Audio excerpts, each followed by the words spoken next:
Welcome to Math with Professor V. This is a continuation, part 2 of solving exam 3 on everything sequences and series from Calculus 2 Spring 2025. If you haven't had a chance to watch part 1, I'll link it up here in the top right and in the description, as well as all of my other playlists and videos on sequences and series if that's something that you're studying right now. Okay, so I'm just going to jump back into the test. This is, I think, question 6b. Determine if this series converges conditionally, or if it diverges. This particular part isn't 20 points. All of this question, all three parts are 20 points. Okay, so we have the sum n equals 1 to infinity, negative 1 to the n times the square root of n squared plus 1 minus n. The first thing I notice is that as long as the terms are being written in this format, I really don't have a good feel for what's going on. Because if I try to do the test for divergence, like let's consider what's the absolute value of an. Well, that alternating component would go away. So I just have square root n squared plus 1 minus n. And if I look at the limit as n goes to infinity, that's an indeterminate form because we have infinity minus infinity. So I'm just going to go ahead, multiply top and bottom by the conjugate, like we used to do back in good old Calc 1, just to try to get a feel for, how is this behaving? What does it look like? What's the limit of the terms as n goes to infinity? Because that indeterminate form is giving me no info. So remember, in the numerator now, we're going to have a difference of squares. So this is going to be n squared plus 1 minus n squared over, then we have square root n squared plus 1 plus n. So then, yay, notice these n squareds cancel up top. So then we have limit n goes to infinity, 1 over, square root n squared plus 1 plus n. Perfect. Then from here, okay, if n's going to infinity, I can clearly see this term's going to go to infinity. Why did I write it like that? I've never done that in my life. And then this goes to infinity. So a constant over infinity, this limit's 0. So basically, I just did the test for divergence, sneaky on you guys, and it was inconclusive because the terms go to 0. But my advice to you is that we're going to think of an instead now. Let's think of an as negative 1 to the n times 1 over what we have right here, square root of n squared plus 1 plus n.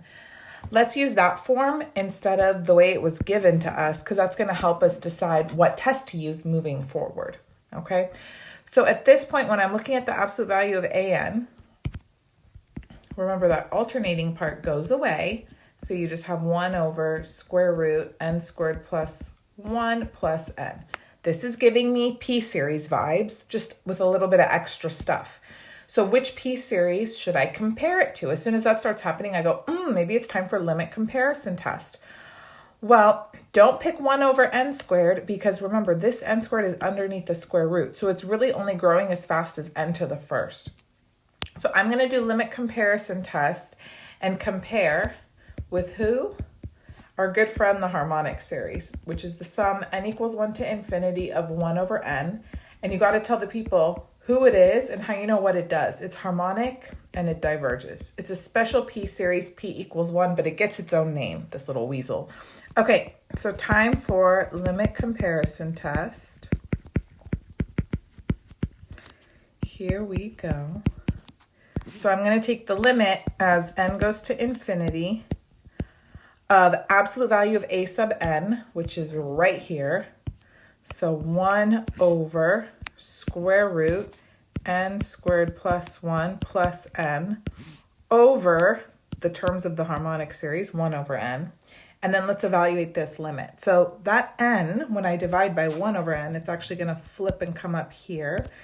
So then we have limit n goes to infinity, n over square root n squared plus 1 plus n. And then from here, divide everybody by n, which is the same as multiplying by 1 over n in order to evaluate the limit. And then look what happens. We've got limit n goes to infinity of 1 over, and then be careful. When you bring this 1 over n and distribute it underneath the radical, it gets squared. So really, you're dividing each of these by n squared. So then here we'll have square root 1 plus 1 over n squared plus 1. How are we doing? Okay, fabulous. N goes to infinity. This goes to 0. So then I have 1 over 1 plus 1. This is 1/2. And what do I care about this limit? Not really like the value that it comes out to. I just care about two things. It needs to be finite and not 0. And then that tells me that my series behaves the same as whatever I compared it to. So who's my series? The sum n equals 1 to infinity of this guy, the sum of the absolute value of an, 1 over square root n squared plus 1 plus n. It also does what? What did I compare it to? The harmonic series, which diverges. So that tells me mine also diverges by the limit comparison test, which tells me what about the very original series? Remember, the very original series was alternating. So if the absolute value of the terms of my series, if that new sum diverges, then my original series does not converge absolutely. Wah, wah. So what do? Well, you say, is there a chance for some sort of convergence, conditional convergence at the very least? Well, let's check. Let's test for conditional convergence. What test do you use? There's only one test you'll ever use for conditional convergence. Always and forever, you're going to use AST. Also, AST can never answer the question about absolute convergence. So keep that straight. Got to pick a different test. If you need help with that, I have a video dedicated to that topic. Actually, I have several. Okay, so for conditional convergence, who do I use? The original. But remember, we call the part of the terms without the alternating portion Bn. Bn happens to be the same as absolute value of an, but usually we call it Bn when we do AST. So Bn is 1 over square root n squared plus 1 plus n. And I need to check two things, remember?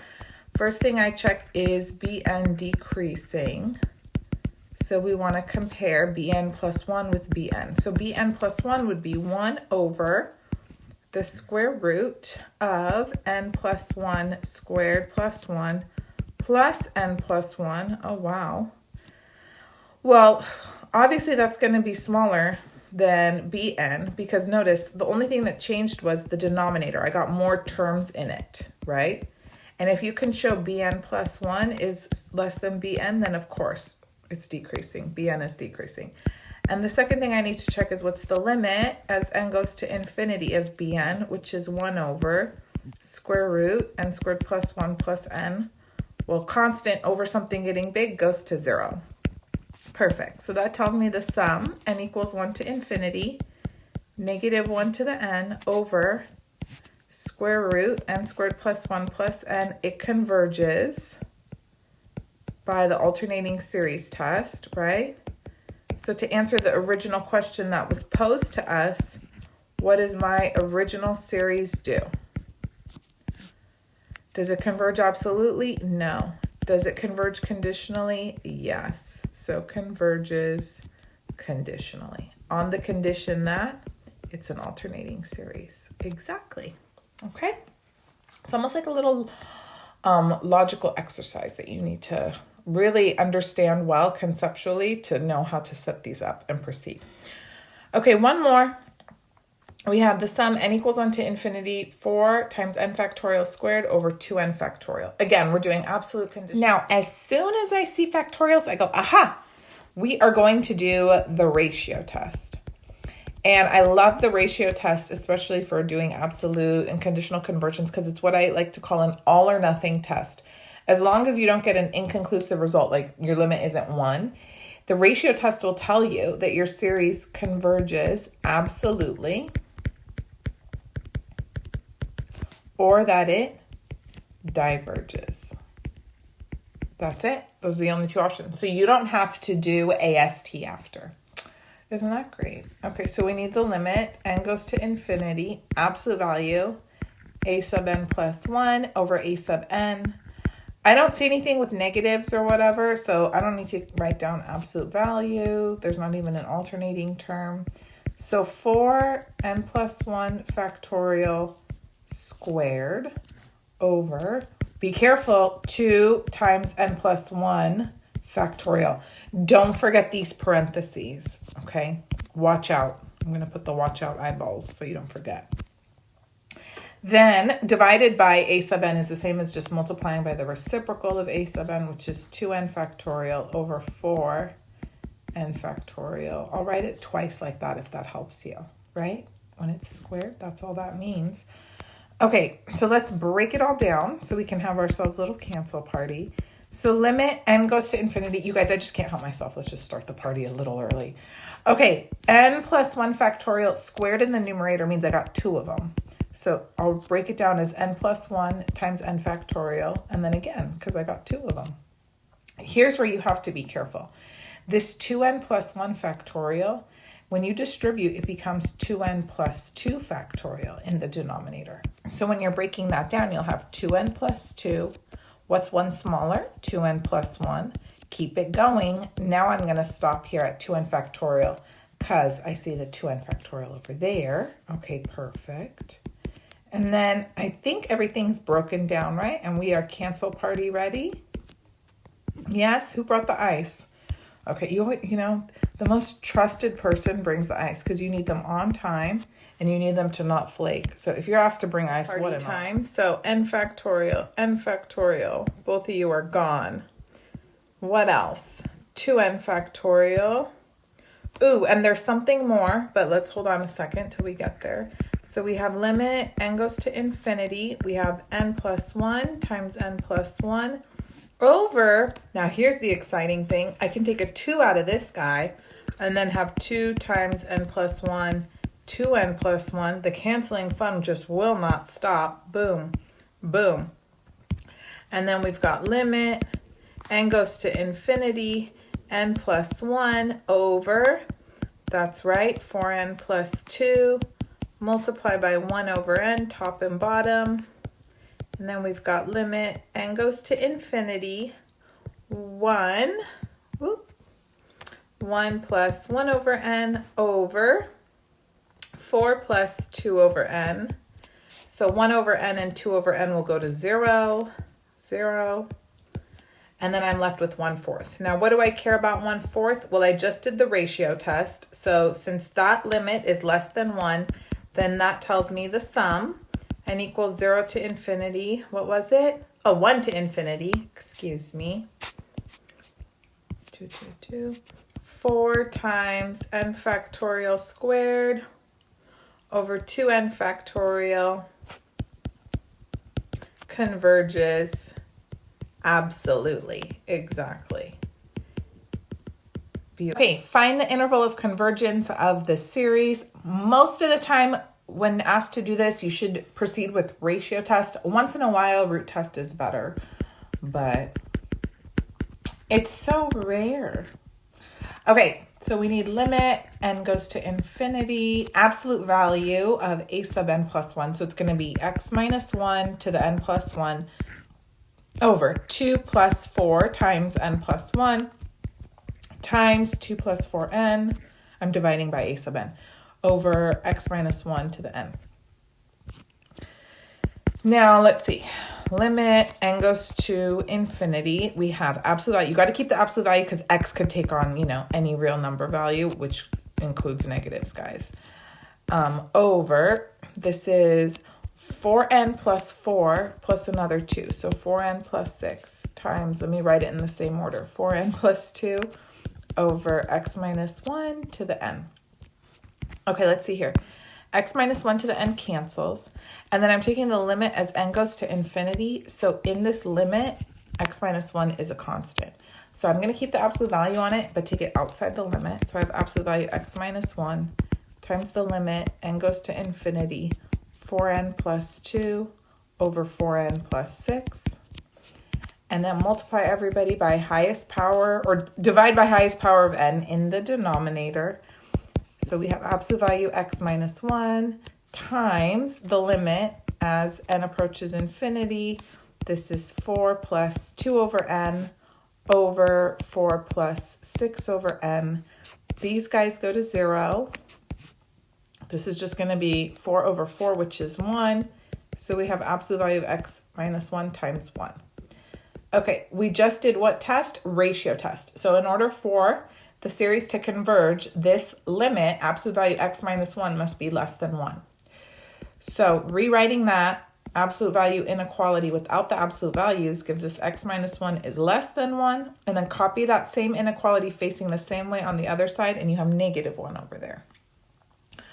Which means my radius of convergence is 1, but now didn't the problem ask for interval of convergence? So I have to test my endpoints.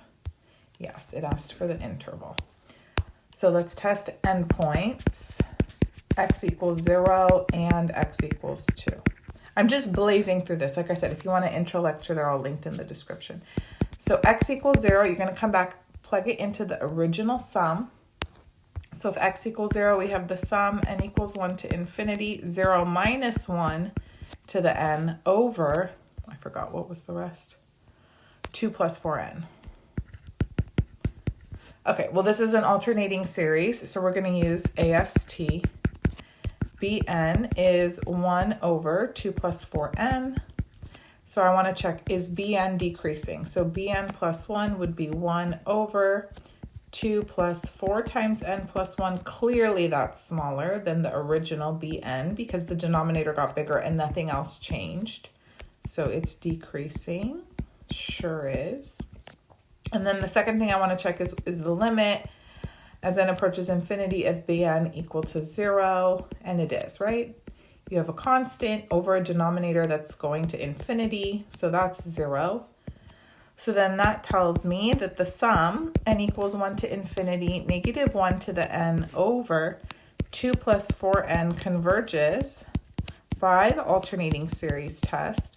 And I was just testing the endpoint x equals 0. So that means x equals 0 belongs to the interval of convergence. So you could write it's an element of the interval of convergence. Okay, now I have to test the other endpoint too. And sometimes both can be included, neither one and not the other. So you always have to test both. Don't take it for granted. Okay, now let's test x equals 2. And it was the sum, n equals 1 to infinity, 2 minus 1 to the n, over 2 plus 4n. So the numerator is going to give me 1 to the n, which is just going to simplify to 1, over 2 plus 4n. Now this is not an alternating series, so no AST here. I'm just going to do limit comparison test because it's giving me vibes of the harmonic series. It's just got extra stuff there, right? That's harmonic. That diverges. I can't do direct comparison because since the denominator has extra stuff, it's actually a little bit smaller than the harmonic series, right? And for me to say it also diverged, if I did direct comparison, I would have to say it's larger. But it's okay, we'll be done in a few seconds. So we have limit, n goes to infinity. That n's going to come up top over 2 plus 4n. Divide everybody by n.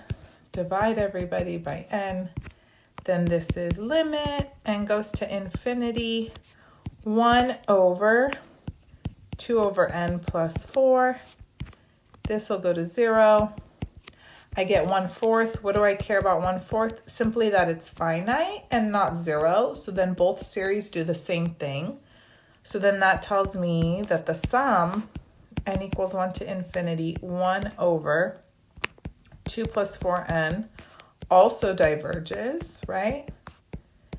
And I was just checking the endpoint of x equals 2. So then if x equals 2 gave me a series that diverged, it's not in the interval of convergence. So the final answer for the interval of convergence includes 0 and not 2. That's your answer right there. Beautiful. Good. Let's box it with pride and move on. Again, find the interval of convergence. To start, we're going to do ratio test. Ooh, what was that? Okay, ratio test. So here we go. We have limit n goes to infinity, absolute value. This is going to be x minus 1 to the n plus 1 over, here be careful, 4 times n plus 1 factorial times 4n factorial over x minus 1 to the n. Very good. Okay, break it down. So we've got limit, n goes to infinity, absolute value. This is x minus 1 to the n, x minus 1 over, again, did you put parentheses? This is 4n plus 4 factorial. So breaking it down until you hit 4n factorial, right? That's the goal, to cancel that guy. So you have 4n plus 4, 4n plus 3, 4n plus 2. Oh yeah, keep it going. Now 4n factorial. Ooh. And then 4n factorial over x minus 1 to the n. Perfect. Okay, finally, cancel party. Here we come. 4n factorial's gone. Oh, where'd the absolute value go? Okay. And then x minus 1 to the n is gone. And that's it. And before you think, oh my goodness, Professor V, this problem is just sadistic. No, it's not. It's like the nicest, easiest one. We're going to take absolute value x minus 1 outside the limit. Now we have limit n goes to infinity, 1 over all this stuff. But are you ready for it? I don't know if you are. This is just going to be the most epic end to our cancel party, because we have a constant over a bunch of stuff going to infinity. So this is just going to go to 0, exactly. So then you have absolute value x minus 1 times 0, that's 0. And I just did the ratio test, so I need this limit to be less than 1. But you guys, 0 is always less than 1. And it didn't even matter what x was. It would always converge. So what does that tell me? Anything for x will allow my series to converge. Any real number for x. So that's my interval of convergence, and we are done. Isn't that fabulous? Moving on with our lives. Find a power series representation for the function and determine the radius of convergence. Okay. So home base, your safe zone, is that the 1 over 1 minus x is the sum n equals 0 to infinity of x to the n. Anytime you're given some function to find a power series representation of, there's only 3 things you're going to do. You're either just going to algebraically manipulate to get it to match, you're going to differentiate this, or you're going to differentiate your original function and then integrate it. So I have a video, Power Series Made Easy. If you haven't watched it, go check it out. When I notice that this is squared, the answer is never to square a series. Okay, I promise you won't do it in your Calc 2 career. You're actually going to find a power series representation for just 1 over whatever this is without the squared, and then we're going to take the derivative to bump up the power 1 higher in the denominator. Okay, so promise me you won't try to square an infinite series. Do you promise? I used to try all the time. I was like, surely today's the day I get to do it. No, it never was. Okay, so 1 over 1 minus 3x is the sum, n equals 0 to infinity, 3x to the n. You got to break it up. ASAP. Go, go, go. Sum n equals 0 to infinity. Distribute the n. So it's 3 to the n, x to the n. You got it? Okay, so let me rewrite it. This is 1 minus 3x to the negative first, isn't it? And that's the sum, n equals 0 to infinity, 3 to the n, x to the n. Now remember, my goal is to get this to match f of x. I want it 1 degree higher in the denominator, or basically 1 lower. So we're going to take the derivative of both sides with respect to x. Derivative with respect to x. Okay. So negative 1 comes down front. I have 1 minus 3x to the negative second. And then you have to multiply by the derivative of what's inside. So derivative 1 minus 3x is negative 3. Now, when we differentiate the right-hand side, remember, this index always gets bumped up by 1. So I'm going to have the sum, n equals 1 to infinity, 3 to the n, that's a constant, leave it alone, times n times x to the n minus 1. Boom. Okay, now we clean up and adjust. So this is going to be positive 3 over 1 minus 3x squared. And I'm just going to leave this guy as is for now, okay, until we see what we're left with at the end after adjusting. What do I mean by adjusting? I look, I go, okay, this is what I have here, power series for. Is that f of x? Not quite. I need a 1 in the numerator.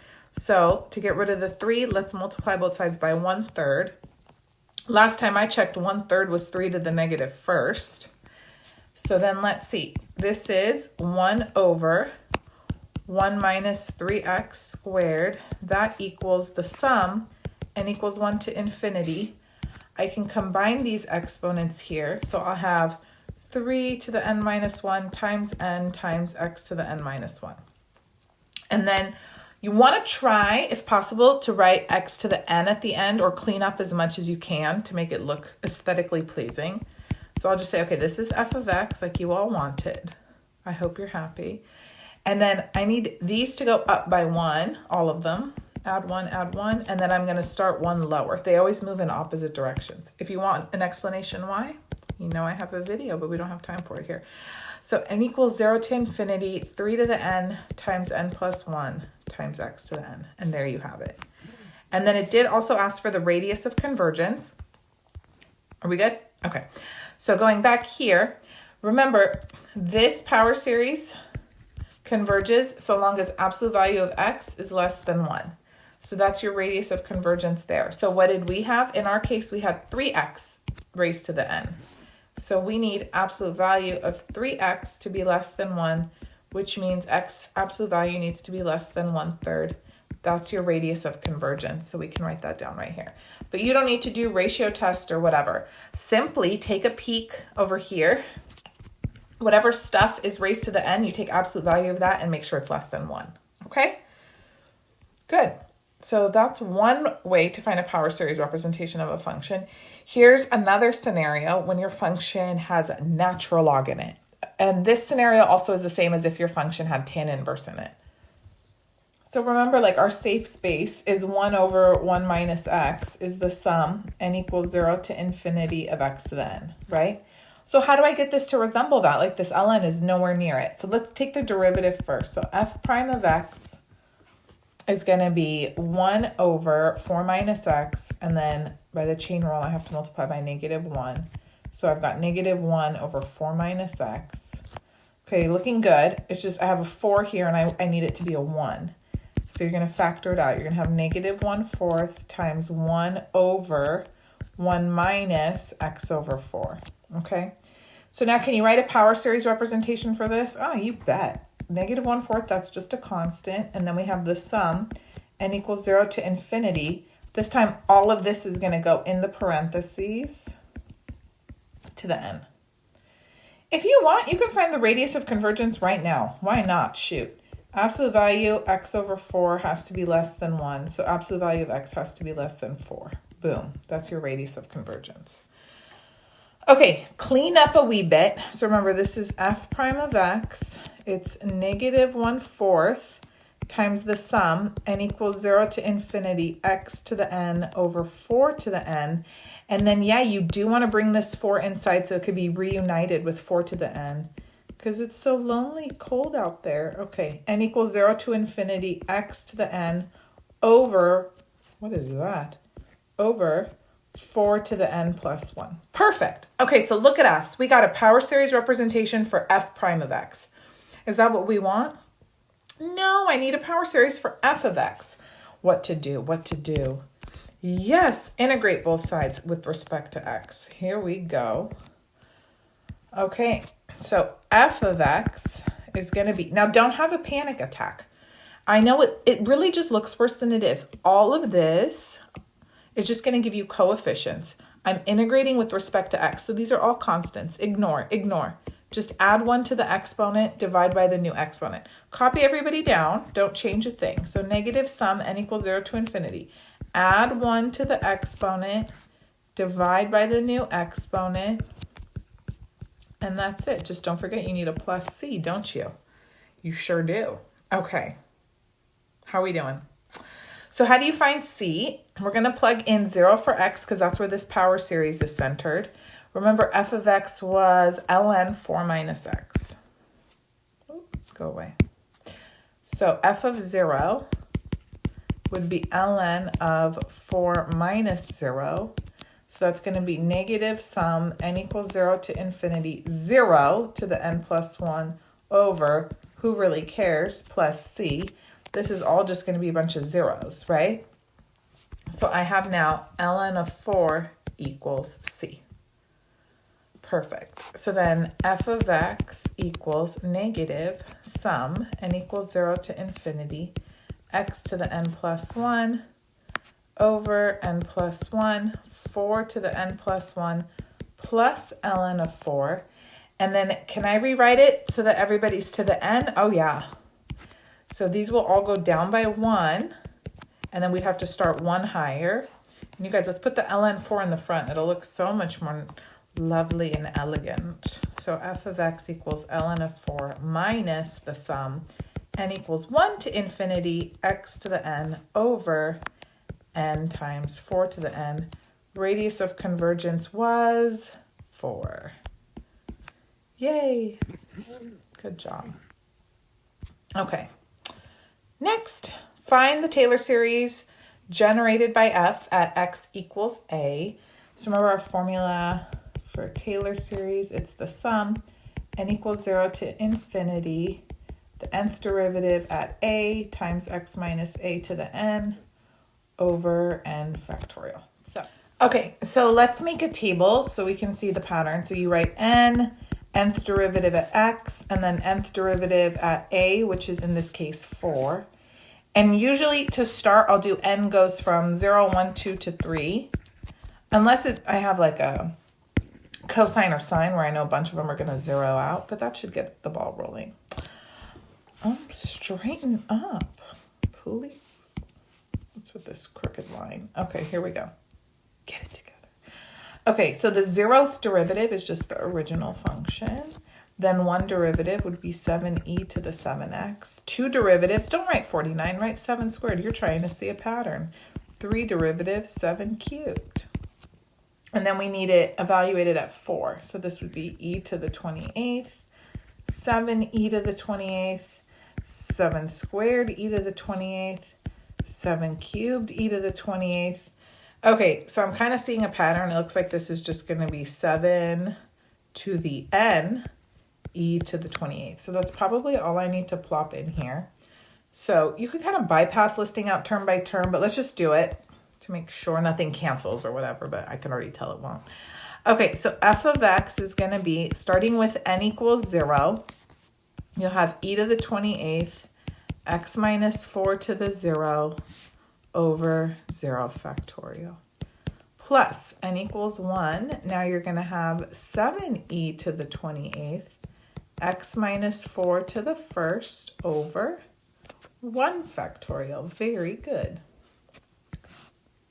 Okay, I just have to scroll down. Then plus n equals 2, you'll have 7 squared e to the 28th, x minus 4 squared over 2 factorial. Very good. And yeah, nothing's canceling out, so the pattern seems to be emerging nicely. 7 cubed e to the 28th, x minus 4 cubed over 3 factorial. Make sure you don't forget to write plus ... right? It goes on forever. Okay, so we just have to express this in sigma notation. So it starts at 0. Every single term has 7 to the n. Here, n is 0, 7 to the 0. N is 1, 7 to the 1st. Do you see that? How they match? Matchy, matchy. N is 3. Okay, so you've got 7 to the n. Everybody also has e to the 28th. Then we have x minus 4 to the n over n factorial. Boom. Okay, not bad. Probably a little too easy, if we're being honest. Okay, next one. Find the Maclaurin series for the given function using a known Maclaurin series, not by the definition. So please don't make a table. So what I need to do first is identify which Maclaurin series am I going to play around with. Well, I see cosine, right? Cosine of something. So I know cosine of x, this hopefully you've put to memory by now, is the sum n equals 0 to infinity, negative 1 to the n. It's all the even powers of x over even factorials, and it's alternating. Okay, so then let's see if we can get it to match. So instead of cosine x, right, we have cosine x squared over 2. So I'm going to change the argument. So cosine x squared over 2. Okay, I'm just going to go and replace x with x squared over 2 in the sum. So we have sum n equals 0 to infinity, negative 1 to the n, x squared over 2 to the 2n over 2n factorial. And then outside we have to multiply by x as well. Okay, we could kind of just do that all at once. One more. Okay, you're just tacking that on. And then we just got to simplify. We just have to simplify and we're done.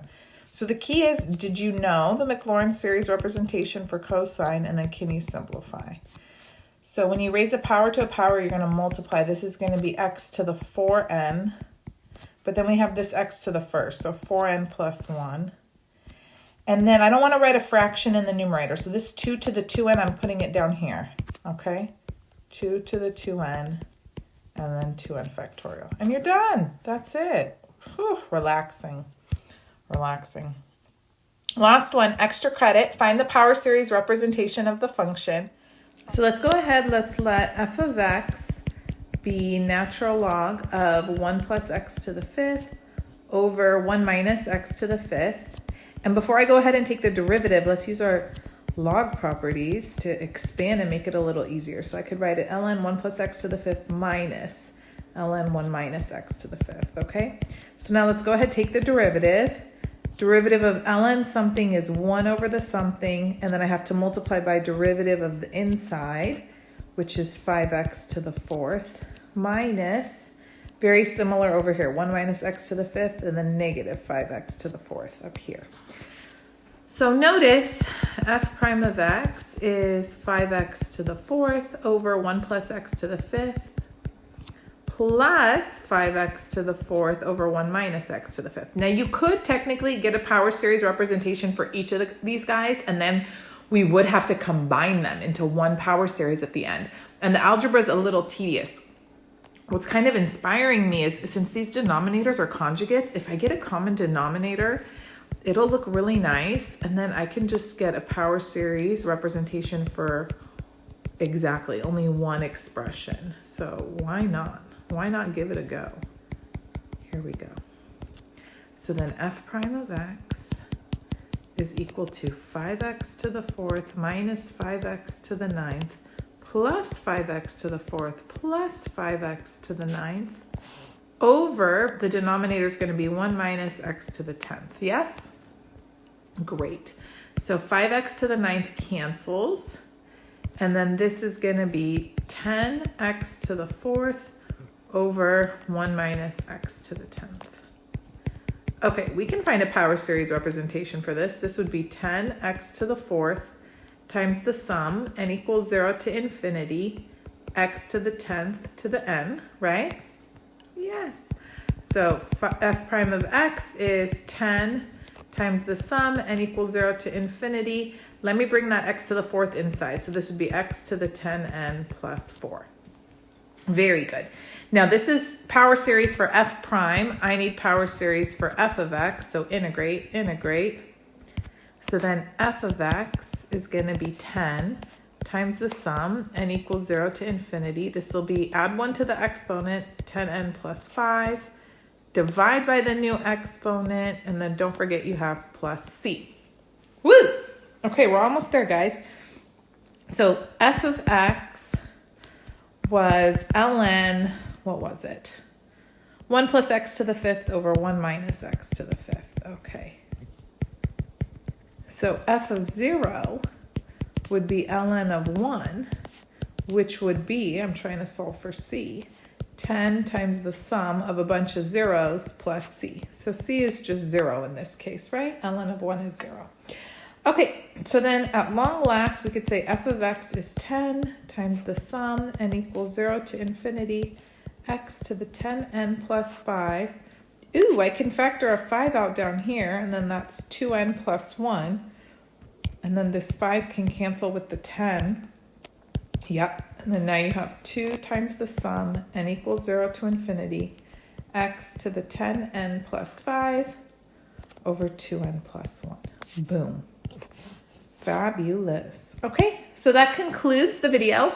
My Calc 2 class is taking their exam on sequences and series this week. So after they do, I'll film the solutions to their exam and upload it as well. So make sure you stay tuned, you're subscribed, and you have your notifications on. And like I said, if you need help with any other Calc 2 topics or more sequences and series videos, I have everything linked in the description for you. And you can also follow me on Instagram and TikTok, Math with Professor V. Thank you guys so much for your support. I'll be back sooner than later.